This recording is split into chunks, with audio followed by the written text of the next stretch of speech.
This is take 2 of this video because the first time I filmed it, I was overly excited and I'm like, Laura, you really didn't make much sense. Plus my lighting was really weird. So take 2 of this video for today.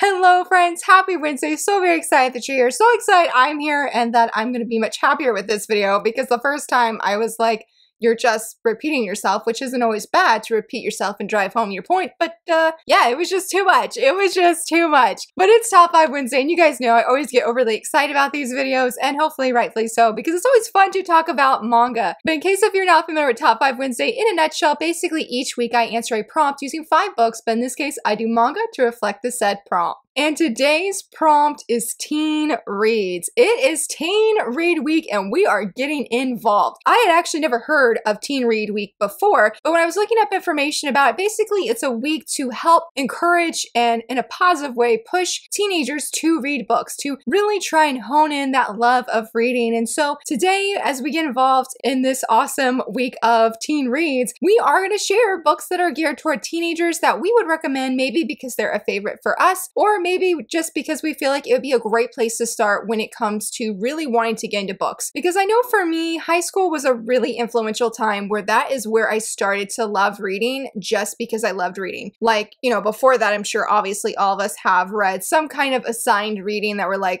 this is not what I want. This isn't even, I don't like reading in general. But you know, when you can find those books, fiction, nonfiction, whatever it may be, but when you find them, you're like, this is what I love to read, it really just blooms that love of reading. So Teen Read Week is basically wanting to help that happen, encourage that to happen in teens. So all of the manga I'm going to share today is either going to be shoujo or shonen because those are geared towards teens, whether teen girls or teen boys. And I'm really excited because I tried to do like not just one genre, so like not just romance or just romantic comedies. I really want to try and be broad because, you know, all of us like different things, like reading different things. And, you know, that's true really for any person. But I just felt like if I was giving recommendations to a teenager and I didn't know what their favorite genre was or what they even knew what they even liked, I wanted to try and have like a wide variety. So hopefully I am semi-successful with these picks today. And speaking of, let's go ahead and dive in. For number 1, I'm going to say Maiden of the Needle. I recently just read this and it was phenomenal. It was exceptionally well written, which is not a phrase that I use often. Usually I am very much a reader that rates and reacts to things based off the strong emotional pull that I personally feel. The stronger the emotional response, the higher I'm going to give the rating. Now, I gave this shoujo isekai fantasy or isekai shoujo fantasy, I gave it 5 stars because it really surprised me. First off, when I say isekai, like I feel like when we think of the word isekai, we think of wish fulfillment because typically all of the popular ones that we have right now, regardless of demographic, if it has the word isekai on it, we know when that person is reborn or reincarnated or taken to another world, we know that that world is going to be better than their past life. Not true in Maiden of the Needle, which made it already stand out to me right away. But the reason I'm choosing this is not just because of that factor, but because I really love the fantasy world building in this. Even more, maybe, I think my ultimate favorite thing is our main girl here, Yui, is a seamstress, and she has been reborn into this family in a new world, new life, where her family are seamstresses, but they have the gift of bless weaving. And so when they're making these clothes, when they use their bless weaving, they put blessings into the people's clothes. And that could be used in a variety of ways. Like it could be to repel, I think it was like weapons, or it could make them level up and have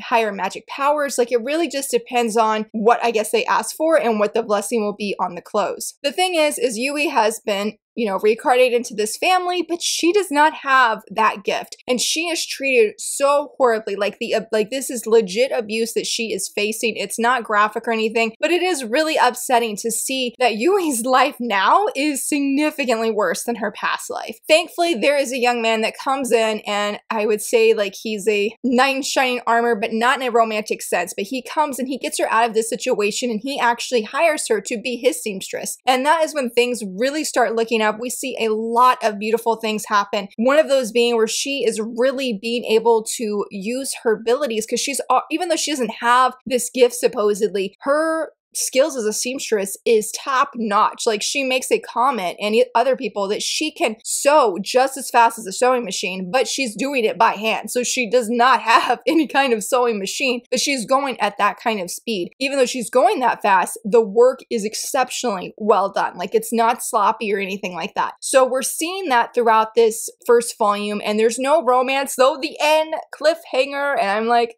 are we gonna be getting romance? Like, I don't really know. But things get so much better for her, and I thrived as a reader seeing it. Like, I really want her to be able to pursue her dreams, because you see how excited she gets about clothes, how excited she is able to fix clothes for certain people and be able to use her abilities and her gifts to bless other people, no pun intended, with just gifts that she sewed for them. It was really, really cool, and you definitely see her love of clothes and how she wants to be able to make clothes for certain occasions or certain people. And so I think if you're interested in maybe like fashion design or making clothes, or just seeing that or wanting to see that as a part of the storyline and the plot, like a major plot point, this is one I would definitely check out. The world building is really, really interesting. I feel like it leaves like little nuggets of things that are going to come. There's the cutest little fairies. I'm going to show my favorite one because he's just so adorable. I can't say why I think he's so adorable, but he is just a little cutie. Here he is right here, and I love how proud he looks of himself. Like, yeah, I just helped our main girl. What you guys say about it? Like, he's just so cute. And the fairies, like, there's more than just this guy, but they're really cute. And I think if you want fairies too included in there,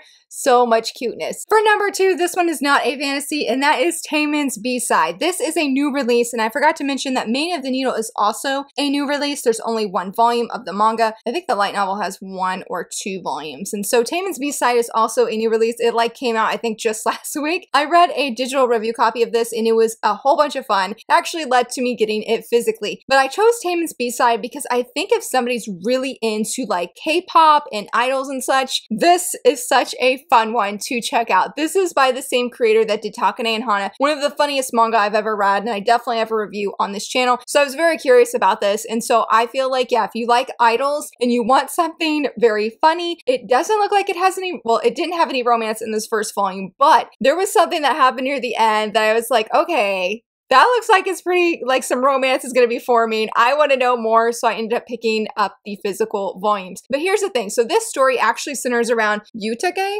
Yutake? That's how I say her name. And she is a fangirl, huge fangirl of this idol here. His name is Tamen. She is a housekeeper, and through a crazy thing of events, she ends up actually being a housekeeper for Tamen. And she's so incredibly stoked. She's like, oh my goodness, I'm about to go clean my favorite idol's house. The thing is, Tamen has another side to him. We will call him Mr. Gloomyhara because that's what our main girl calls him, where he degrades himself a lot. He does not have the same confidence that he has when he's on stage as this wild and sexy man of the actual group. He doesn't have that. And she's like, she's not really sure what to expect, but as she continues to clean for him, she gets to know this other side of Tamen, and some funny shenanigans happen, and definitely looks like there could possibly, maybe, I don't know, be a romance, but I'm shipping it. I'm here for it. I'm hoping for it. The art, I feel like, is one of the things that makes this series like such a gem of new releases, and I don't have really any experience with, I don't really have any experience or know much about idols, so I cannot really speak there about how true or accurate it is. Some of them I'm pretty sure are over the top, but I feel like even if you're not into idols and you're just looking for something really funny, Tamen's B-side can definitely deliver and bring that laughter and excitement and happiness when reading. I have heard from fans or from friends who are idol fans that they have said that this is very accurate for a lot of idol fans. Maybe not quite that extreme, but really I guess the way that idols have affected people and helped change their life for the better and brought happiness to them, that some fans really do act like the way that they do in this manga. So that was really cool to find out that. I feel like for me personally that the reason I keep reading is because it's just very funny, and I love our main girl because one of the things is she will not let Tamen, aka Mr. Gloomyhara, she will not let him degrade himself. She's not going to let him say, you know, maybe I shouldn't be here anymore, and some of it I will admit is a little bit triggering, which I'm going to be talking a little bit more about on Friday for my reading wrap-up video, but some of it was funny. It's just some of it at the same time was sort of triggering because I'm like, Tamen, Mr. Gloomyhara, you're so harsh on yourself. And so I think there is strangely a relatability to this idol who has this other side of him that fans just don't see. So I'm not going to say like this is an inside look to idols because I definitely have no idea, though I'm sure there is an idol out there that can relate. But it is a very fun story of friendship, being accepted for who you are, even the side of yourself that maybe you're not very fond of, but that doesn't make you any lesser of a person. Maybe that sounds like this is a really deep manga, but again, it's really, really funny, but I feel like it does have some of those hidden deeper themes that are very moving. For number 3, Sorry Not Sorry, I am talking about this manga once again. I don't know how many times I've talked about this, but it's so good. It's one of my favorite shoujos of this year, and that is the Centric Doctor of the Moonflower Kingdom. I'm featuring this one because it has or is a historical fantasy with a lot of great humor. Like if you're looking for something that has like those Chinese political vibes, but the politics aren't too much, at least currently though, with volume 3, because there's 3 volumes out, it is slowly getting more intense, but you want a lot of comedy. And when I say comedy, Kyoyo, our main girl, is obsessed with muscles. Like she's willing to make drastic decisions based off that love of muscles. Like we're talking about, for example, in volume 1, that she leaves her home to go with the prince to the capital in search of muscles. Muscles greater than his right hand man, because the right hand man is apparently the standard right now, but I'm sure that's going to change at some point. So she goes to the capital to find that muscle, but I was about to say even greater than that. I think they might be equal footing. I'm not really sure, but she is a doctor and she comes with him because there are some interesting views on sickness and how people deal with sickness in this volume or in this series. And Kyoyo is like, sometimes you need medicine, you need surgery to help ailments in the body. And so she is coming with the prince because he wants to help his people. He wants to help those who are sick and in need. And he has seen how Kyoyo is making a difference in just the people that they've met that have had sickness or illness. It's very informative in that sense. And it's definitely not graphic or anything, so no blood, no worries there. But it's surprisingly very descriptive and very detailed, where it's like, wow, like this feels like I am getting inside scoop into like doctoring stuff, which is very, very fascinating. And I love the world building. Like it's very immersive in my opinion, and maybe it's not like strongly detailed, but I really feel the richness of Kyoyo being in this other place. Like it feels different than from when she was at home. The clothing or like the garments that everybody's wearing is very detailed, very beautiful. So if you're looking for a historical read, or at least has historical vibes, and also with some potential romance, like supposedly this is going to have a romance, but in the first 3 volumes, I have not felt anything, to be honest, that there's even a sign of romance. So take that with a grain of salt, even though apparently the publisher does say this is a romance. But if you're looking out for the historical vibes, potentially romance, and great comedy, as well as that doctoring aspect that I mentioned, this is a phenomenal one to check out. I love it so much. Again, I've gushed so much on this channel, but I knew for certain today I had to feature this because I'm like, this would be one of the first things I would recommend to a teenage reader. I love it so much. And I feel like a lot of readers would love Kyoyo and her love of muscles. It's definitely one of my favorite parts of her character because it just is so funny. I'm like, I'm not a muscle lover the same way she is, but I definitely appreciate how funny it is when it comes to her character. So this was one, hands down, had to be mentioned today. For number 4, I also want to feature a sports manga, so I felt like the best one would be Running Your New Legs, because I wanted to try and go with manga that had basically were either new releases or had like just a handful of volumes, and Running Your New Legs is completed at 5 volumes. It is a strong and wonderful series. I did a first impression video on it earlier, or last year I mean. Read the rest of the series this year, totally was worth it, but I feel like there are people who really love engaging sports kind of reads. I don't know many novels that fit that, but I feel like there has to be someone, and so I chose Run Your New Legs by Haikyuu would honestly definitely be number 1. That is quite the investment. 45 volumes. That's a lot for trying to get somebody into reading or introducing them to a new series as a new reader. So Running Your New Legs felt like a good sports series to recommend because it gets 5 volumes, and I feel like there's just so much heart in this manga. Our main guy here, he gets into an accident. He was going to be basically like a soccer star, but he loses one of his legs. I want to say he feels like his life is over, but he's really, really struggling, and his best friend's struggling. It's affected every part of his life, which, I mean, that would make sense, but he meets this man, Chidori, who is so sus. Very sus when you first meet him, but he flips this young man's life upside down and gives him this, I forget what it's called right now, but this leg to run, and it changes everything. And so you follow as he grows more confident, as he realizes he can still run, he can still do things that he used to do and have joy in the everyday life. That doesn't mean things are always easy because they have to deal with COVID in this volume, or not in this volume, but in this series, which was like, first I'm like, no, I don't want it. But it was interesting seeing how COVID actually affected those who are athletes in high school. It was so very well done. The friendships that are made were so much fun, very beautiful. The friendships that seem like they disintegrated, I promise it will be addressed and it will be very heart moving. So I feel like this has maybe not the same intensity, say like as Haikyuu does, because there is running, but I feel like there is its own kind of special intensity, is able to just deliver in such a short sports series, but still leaving you very satisfied and pulling those like slice of life moments, so to speak, where you're seeing into his day-to-day life, even though it's not a slice of life, but I feel like you're seeing him when he's at home with his parents and struggles that he's got going on there. And then at school, like he's got different struggles and how he's coping with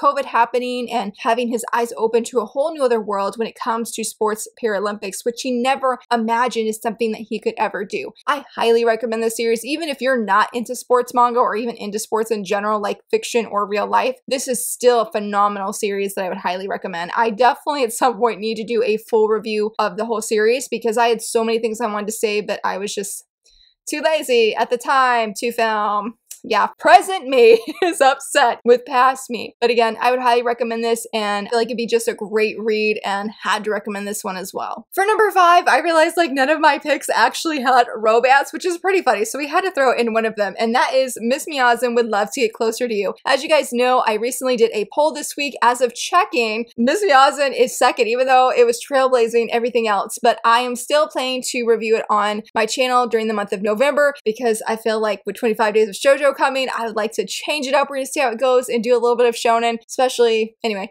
I'll talk more about that in a future video, but I knew that Miss Miyazen Would Love to Get Closer to You is one I had to feature. This is a 4-volume series. It just ended this year. I need to read volume 4 because I still haven't read it, but I feel like this is such a great starter series if you're looking for something that's not too hard and is very easygoing to read. Like there's no major plot, at least in the first 2 volumes. It's very episodic and you're just seeing Miss Miyazen, who is this prim and proper princess. She's not really, but everybody says that she is because of the way she carries herself with, let me see if I can say his name, Matsubayashi. He seems like a delinquent. He comes from a delinquent middle school. And so these two are sort of like opposites attract, but people are like, no, they can never be together. But these two actually have some feelings for each other. And so this manga centers around them trying to get closer to one another, but sometimes having like these super precious and wholesome misunderstandings. A great example that I love is she will try and watch Yakuza movies so that she can talk about them, you know, with our male lead. She'll say something about it, like say like a joke from the movie, and he's like, yeah, that's funny. And he's like, wait a minute, did she do that on purpose? Like, he's like, no,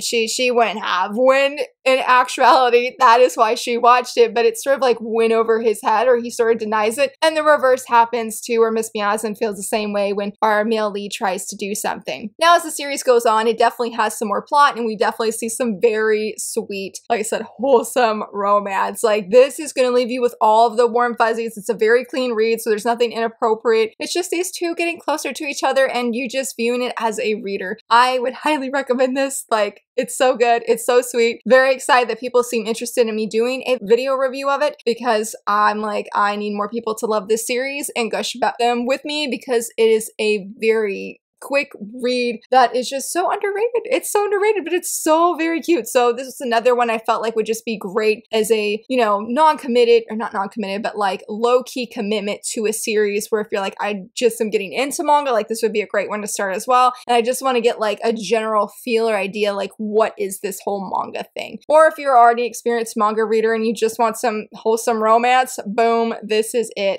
Highly, highly recommend it. For my honorable mention, this series is actually actually a total of 10 volumes, but there's 4 volumes out. But I knew that I had to feature it because I've really, really enjoyed it. And that is Usatoki Rhetoric. Volume 4 just came out and it was so wonderful. A huge shout out to my friend Maeve at Maeve Ever Reading. I remember when this got licensed, she shared her deep love for this series. And I was like, okay, I'm going to check this out because Maeve loves this series. And a lot of manga that she has recommended to me, I've absolutely loved. One of them being Rosie and the Labyrinth. Yes, I have a review on that. Highly recommend it, especially with it being, you know, like spooky season and Halloween and everything. It is great, but there's no spook in that. Don't worry. Like low-key spook if there is any in that. But I decided to feature Usatoki Rhetoric because I did read volume 4, but I feel like this is a really fantastic shoujo mystery manga. Supposedly, I've heard that this is a romantic series as well, but there hasn't been any romance. Like there were like 2 scenes in volume 4 that did have me squealing inside a little bit, and I was like, okay, I could see a hint of romance, but I'm still like, I don't know if it's going to be a romance. And while in the beginning, that's what I really wanted, now I'm just like, I love our dynamic duo because Kaneko here is our main girl, and she has a very unique gift where she can hear and detect lies. So when somebody says a lie, like the sound of it changes and she knows that that person is lying. While that could seem like a pretty amazing gift, it actually got her more or less leaving, kicked out of her village, because when she was younger, you know how kids are, they're just straight up honest, and she's like, oh, that person is lying. And you know, people, especially adults, aren't always going to appreciate being called out when they are lying about something. So she decides to leave the village, and when she leaves, she comes to this town and she meets this detective who is so funny.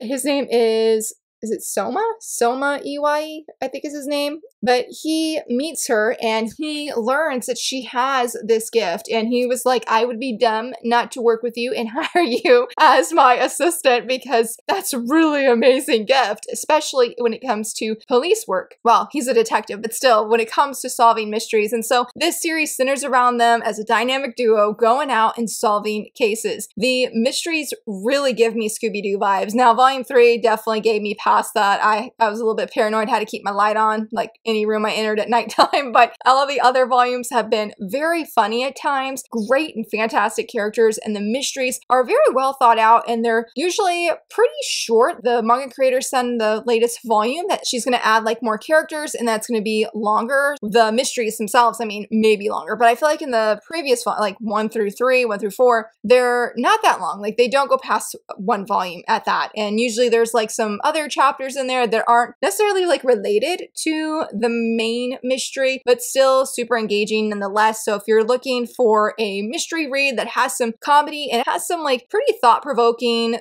moments when it comes to Kaneko's gift, and when she is, I feel like this past volume, her like biggest takeaway was her saying that yes, her gift is special, but how people trust one another despite them not knowing if the other person is lying is a really amazing gift in itself. Love like these little hidden nuggets of wisdom that I feel like are just very thought-provoking, but the characters are fantastic, the mysteries are good. It's one that I would highly recommend whether you're into mystery or not, because when I picked it up, I was like, well, yeah, I'm interested in mystery because I used to love the Cat Who books, but I haven't really read a mystery, but this is it. This is perfect. I really, really enjoy it and highly recommend it. And that, my friends, wraps up all of my picks that I would recommend for Teen Read Week, regardless if you are a teenager or older or younger. These are all fantastic stories. I love them all. It was really excited to gush about them, and hopefully if somebody checks them out that they super enjoy them. But I would love to hear from you, friends. What are some teen-based or teen-geared reads that you would recommend to teenagers to get them into reading or just introduce them to a new story that you absolutely love? I would love to hear from you, friends, and if you enjoyed this video, please give it a thumbs up and subscribe, and thank you so much for watching. Bye!